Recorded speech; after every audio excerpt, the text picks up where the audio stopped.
Hey, good morning, everybody. Today is July the 12th of 2020, and I wanted to come share this story with you. You're going to find it in 1 Kings chapter 13. I'm going to read to you part of it, and you can go back and study it yourself. Um, so, this is just proves about how we need to obey God. Um, this is about how God killed one of his prophets because he did not obey him. So the backstory on this was Jeroboam was evil. Jeroboam knew that the people would return to the house of David and start worshiping the Lord again. So Jeroboam made 2 golden calves and set them up for the people to worship those golden calves, and the people did. So now let me just start here, okay? It says, "And behold, there came a man of God out of Judah by the word of the Lord unto Bethel. And Jeroboam stood by the altar to burn incense. And he cried against the altar in the word of the Lord, and said, O altar, altar, thus saith the Lord, Behold, a child shall be born unto the house of David, Josiah by name, and upon thee shall he offer the priests of the high places that burn incense upon thee, and men's bones shall be burnt upon thee. And he gave a sign the same day, saying, This is the sign which the Lord hath spoken. Behold, the altar shall be rent, and the ashes that are upon it shall be poured out.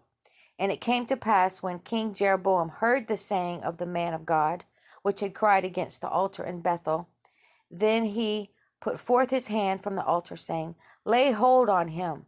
And his hand, which he put forth against him, dried up, so that he could not pull it in again to him. The altar also was rent, and the ashes poured out from the altar, according to the sign which the man of God had given by the word of the Lord. And the king answered and said unto the man of God, Entreat now the face of the Lord thy God, and pray for me that my hand may be restored me again. And the man of God besought the Lord, and the king's hand was restored him again, and became as it was before. And the king said unto the man of God, Come home with me, and refresh thyself, and I will give thee a reward. And the man of God said unto the king, If thou wilt give me half thine house, I will not go in with thee, neither will I eat bread nor drink water in this place.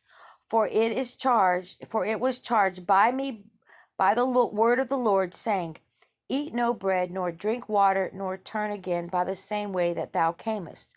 So this is what God ordered him. You will not eat or drink in that place at all. You will not go. He's not allowed to do that, right? Eat no bread, nor drink water, nor turn again by the same way that thou camest. So he had to go a different way home. Okay? So that was his order by God. For so he went another way, and returned not by the way that he came to Bethel. Now there dwelt an old prophet in Bethel, and his sons came and told him all the works that the man of God had done that day in Bethel. The words which he had spoken unto the king, them they told also to their father. And their father said unto them, What way went he? For his sons had seen what way the man of God went, which came from Judah.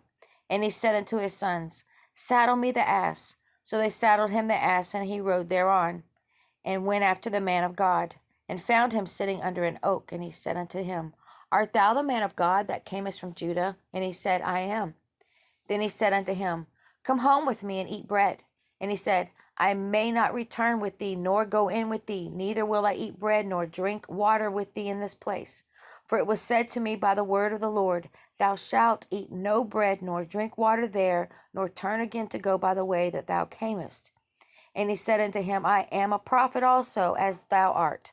And an angel spoke unto me by the word of the Lord, saying, Bring him back with thee into thine house, that he may eat bread and drink water. But he lied unto him. So he went back with him, and did eat bread in his house, and drank water. And it came to pass, as they sat at the table, the word of the Lord came unto the prophet that brought him back.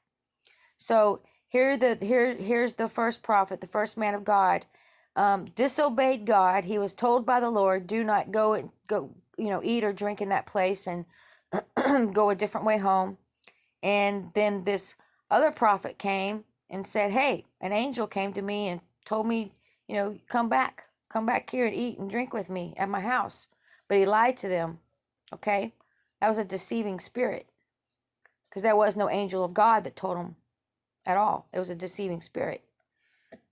So anyway, so the prophet listened to the deceiving spirit, the prophet, and went back and ate and drank in the house. Okay, so then, and it came to pass as they sat at the table that the word of the Lord came unto the prophet that brought him back. So now this is really going to be the Lord speaking to the prophet, to the old man prophet that brought the first prophet back. You know, the prophet that invited him to come into his house. This is the real true word of the Lord speaking. And he cried unto the man of God that came from Judah, saying, Thus saith the Lord, for as much as thou hast disobeyed the mouth of the Lord, and hast not kept the commandment which the Lord thy God commanded thee, but camest back, and hast eaten bread and drunk water in the place of the which the Lord did say to thee, Eat no bread and drink no water, thy carcass shall not come unto the sepulchre of thy fathers. And it came to pass, after he had eaten bread, and after he had drunk, that he saddled for him the ass, to wit, for the prophet whom he had brought back. And when he was gone, a lion met him by the way, and slew him, and his carcass was cast in the way, and the ass stood by it, and the lion also stood by the carcass. So you can finish reading the rest of the story, but there's a purpose for me reading you this, because God requires obedience. God had his own prophet killed, okay? And it was the prophet's fault. He disobeyed God. See how this says, the man of God from Judah? That was the first prophet, right? To come and speak the word against Jeroboam and what he had done. And he was given direct instructions. Do not do this thing. Do not go eat and drink in the city and depart in a different way. But he listened to another prophet, who said that he heard from the angel. But this right here, what he heard was a deceiving spirit. Okay?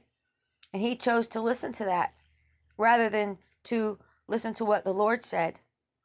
And he was punished for that. He had to give up his life because of that. So, you know, people talk about, you don't have to worry about walking in obedience and stuff like that. I beg to differ with you. So this is just one example of a story in the Bible where obedience is required, okay? So I'm always going to push the 10 Commandments.